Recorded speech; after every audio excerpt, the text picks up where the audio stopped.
Hello students, yesterday we have studied about important parts of flower.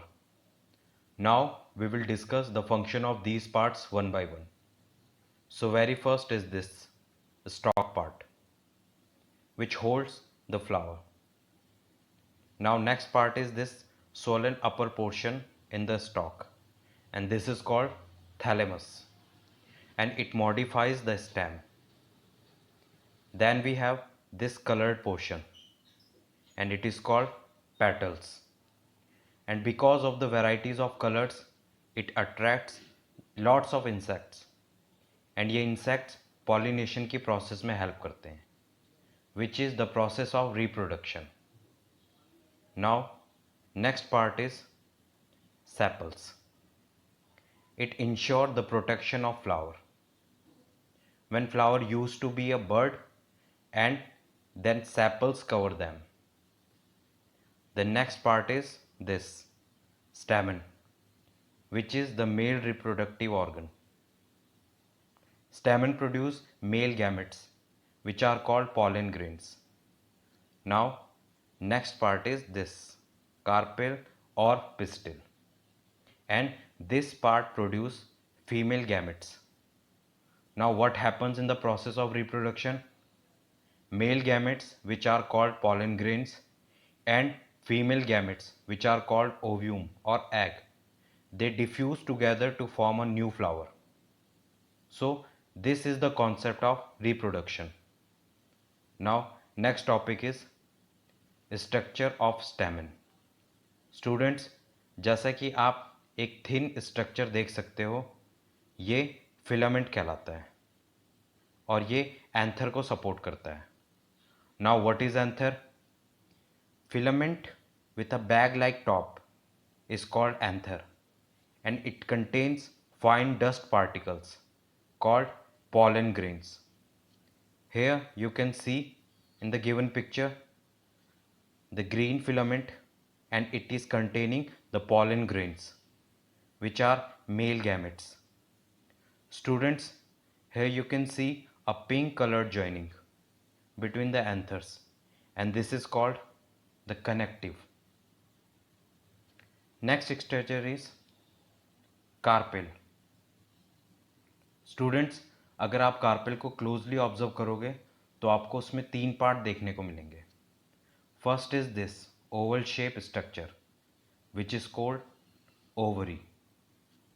Second is a tube like structure which is called style and the topmost part that is called stigma. So basically stigma part receives pollen grains. जो stigma part है वो pollen grain को receive करता है. Okay, now let's talk about the functions one by one. Okay, first is ovary. It is basically the base part which enclose the ovules or egg which are female gametes and these ovules are present inside the ovary. Next is style and it connect both ovary and stigma. ये ovary and stigma को connect करता है and just after that it is stigma which is at the top. It receive the pollen grains which are male gametes and ovary has the ovules which are the female gametes. Now जो style है वो दोनों को connect करता है.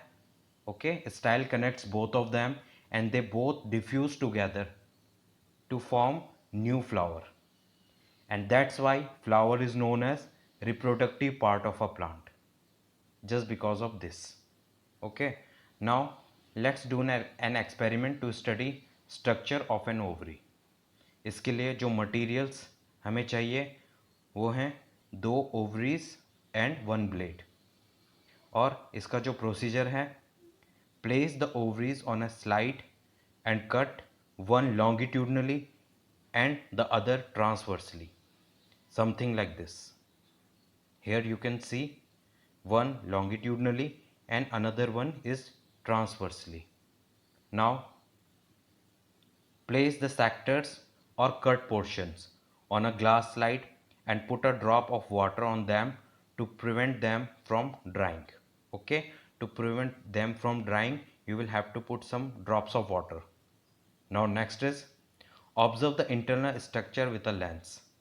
Okay, here you can see the picture. You will find the structure something like this. Okay, now some small bead-like structures are seen inside the ovary, and these are called the ovules. As you can see, there are some ovules inside the ovaries. And finally, we will discuss the functions of flower. First is, it is reproductive part of a plant. As already we have discussed that when male gametes and female gametes diffuse together, they form a new flower.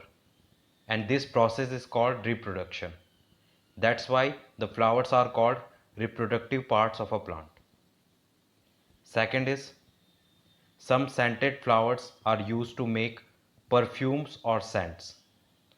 Flowers like rose, jasmines, lavender, they are used in making perfumes or scents. Now next is, some flowers like clove and crocus are used as spices or have medicinal uses. That means flowers are also used in making medicine and in making the spices. So these all were the uses and the functions of the flower. So with the function of the flower topic, here we have completed the chapter Getting to Know Plants. I hope you all have understood about the types and the parts of the plants.